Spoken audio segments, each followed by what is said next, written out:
Who was Khazan before his exile? What kind of person was Khazan before he was consumed by anger and vengeance? Who was the general before he was branded as a traitor? Khazan is a man who loved too much for his own good. This is a theme that is not new to us here on this channel. Previously, I covered two other individuals who suffer from a love so strong it hurts themselves. And we know that this always leads the protagonist into some dark places, and we have seen just where it took Amicia the Rune. Her innocence was stolen from her, and she was a child forced to fight a losing battle against death itself. She tried her hardest to keep her little brother safe and happy, causing her to get hurt and heartbroken, when she ultimately failed. For Deacon St. John, he thought he lost the love of his life, and he went insane spending the last 2 years searching for her, killing hundreds of zombies and checking if it was not his wife. He went out of his way to run headfirst into hordes alone to make sure everyone else he cared for feels safe. But he was still too scared to get close to anyone because the pain and guilt of losing them too would drive him even further into madness. Khazan is another victim of selflessness, but his story is a little different. He isn't hurt because he failed to protect the ones he loved, like Amicia and Deacon. In fact, he was a legendary hero who saved everyone. His selflessness didn't get him killed in a battle protecting someone, but rather Khazan was captured and tortured by the very people he fought so hard for, protecting them from the greatest threat to humanity. Khazan, with the help of his childhood friend Ozma, the greatest mage of Pell, together they slayed Hismar, the berserk dragon during the Hismar conquest for the sake of the people, just to calm their fears. Khazan defended villages and towns from dragonkin attacks for years, though there isn't a whole lot of info about Khazan's past and his heroic deeds besides slaying Hismar and saving villages from dragon raids. We can tell that Khazan didn't earn the title of hero just from the battles he won, but also from the impacts he made from the lives of other people and the compassion he had for everyone around him. Let us take a look at how this revenge story, if at all, changes over the course of the game. We will also look at the side missions and their significance in Khazan's character, and the dangerous lengths people took who believed in Khazan, trying to defend his name and honor at the risk of their own life. When we first meet Khazan, we see him in a cage bound by chains and bloody by his wounds. The tendons in his arms were severed to stop him from fighting back if he escaped. But the Blade Phantom caused an avalanche, and Khazan is freed from the cage. Thanks to the power of the Blade Phantom, Khazan isn't dead yet, and has the ability to raise his weapons once more. With Khazan's rambling, we piece together that both Khazan and Ozma have been betrayed by the Emperor, with Ozma rumored to be dead. And that is how the revenge story started. Khazan's best friend is supposedly dead, and the Emperor is to blame, and that is all we know. It is until we defeat the third boss, Viper, we get a cutscene that gives us more context. We get to see the battle against Hismar, with Khazan and Ozma as the last one standing. But quickly after, the next scene is Khazan chained up before the Emperor and other peoples of power. One of these attendees was Pavel. Khazan said that Pavel was the first to turn on him. At this point in the game, we have two targets in this revenge arc, the Emperor and Pavel. And what a coincidence, Pavel is supposed to arrive in Frog Village to defend against Dragonkin. After the fourth boss fight protecting the people of Prague from Volvanio, we learn that Pavel is strangely absent. Here we meet Elamane, who says she will lead us to a shortcut to Pavel's home. It isn't until the sixth boss we defeat Rankus that the plot thickens once again. Pavel is murdered by Rankus moments before Khazan could lay his hands on him himself. We defeat Rankus to save Tristan, one of our most loyal soldiers. Tristan tells us that Pavel was on Khazan's side the whole time, and was even spying on the Emperor to unravel his schemes. Pavel learned the Emperor was set up Khazan to frame him as a traitor for disobeying orders.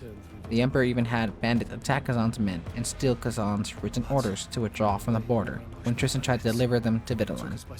Afterwards, we played some more games, and eventually Elamane fell for a trap in El Rabica, getting kidnapped and infected with chaos, and Khazan has to fight Elamane until she dies from the chaos in her body.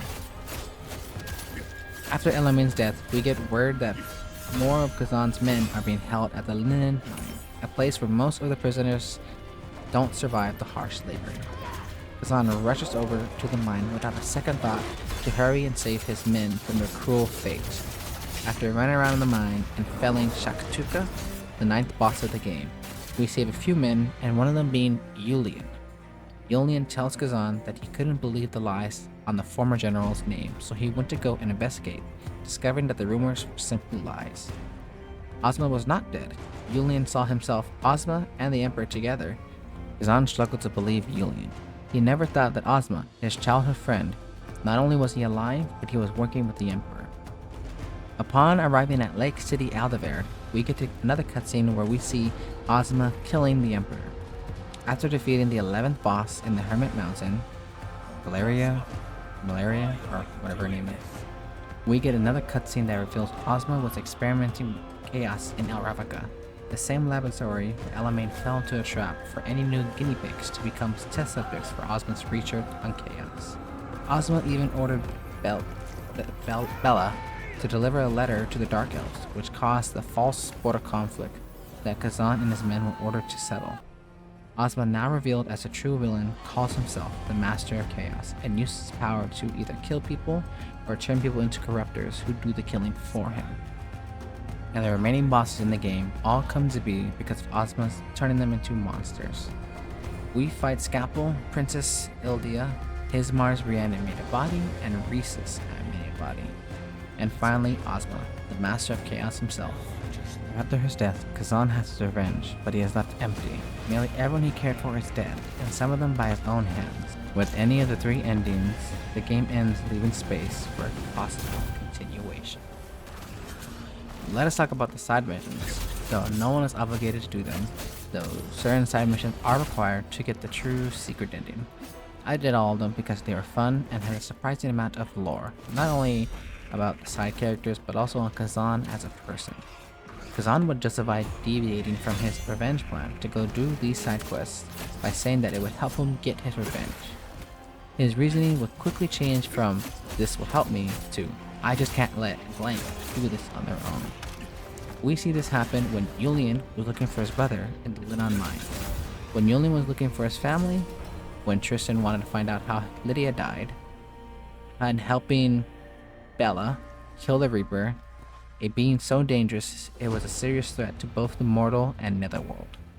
Even Silence, a dragonkin, the same species of beast he has been fighting for years. He couldn't let his cries fall on deaf ears, and when Khazan ultimately had to kill Silence, his heart was heavy. Khazan is a man who can't sit idly by when someone's in need, even if it literally does not aid him in any way.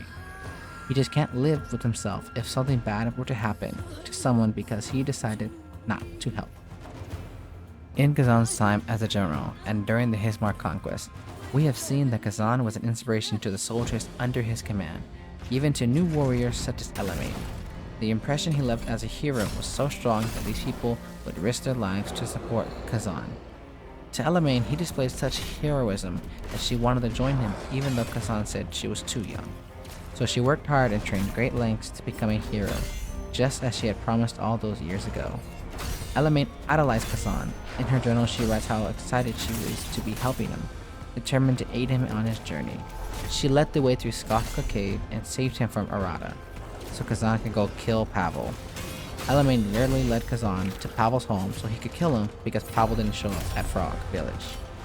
She was scouting ahead for Khazan in El Ravnica and fell for a trap which costed her life. A sacrifice she probably would have made willingly anyways if it meant to save Khazan. As for the men Khazan had commanded and fought beside, they were more than just soldiers. They were like family to him, and Tristan and Yulian were overjoyed to find out that the former general was alive. Tristan was ambushed delivering Khazan's written orders. After surviving the attack, he still rushed over to Vitalan to complete his task, just to be captured and tortured. He joined Khazan in hunting down the Knivesville at the quarry, and stuck around until Khazan's journeys ended. Yulian refused to believe the lies and investigated on Khazan's behalf, getting sent to the Linan mines. After being rescued, he continued to investigate where the rest of Khazan's men were being held. Yulian joined Khazan and helped fight to save what remained of the general's servants from the prison camp. Even the captured soldiers, bound and at the mercy of the executioners, they still defended Khazan, which costed them their life. After discovering that his family was safe, Yulian insisted on staying by Khazan's side instead of being with his family, as chaos plagued the land. He even disobeyed Khazan's orders to go, because he will not leave the former general to fight alone. And there is Scalpel, restrained and helpless, in front of Ozma, the man behind all the death and destruction that befell the Empire. Scalpel still defended Khazan. Ozma then cursed Scalpel with a fate worse than death. This story starts with revenge as a selfless goal with the intention of avenging Ozma's supposed death. The Emperor was the big bad guy we want to kill because he turned on the heroes of Pelos. Then we learn Ozma was alive and is the reason for all of Khazan's suffering. The lies on Khazan's name sentenced him and his men to death. Even with all the efforts, Khazan only saved a handful of men. Ozma, with his newfound power, is responsible for 10 of the 16 storyline boss fights, all of which fight in Ozma's behalf, for one reason or another, willingly or not. Some of which Khazan was very close to. Elamane still saw Khazan as a hero. Scalpel was one of his loyal men. The princess cared for the Empire and tried to fight back, but she was turned into corrupter for it. And Reese, his best friend second to Ozma, her corpse was turned into a weapon, puppeted by chaos, and Khazan had to strike her down. With each death, Khazan's heart was broken into pieces and more battered and bruised than his body, heavy with guilt of failing them and sadness of striking them down. The game ended with Khazan getting his revenge, not for Ozma, for all the lives Ozma took. This whole journey was never for himself. His reasoning changed, but his motivation stood the same. He couldn't forgive the things that happened to other people. When Khazan finally confronted Ozma, he said Ozma must pay for the pain he caused for him, his men, and Reese.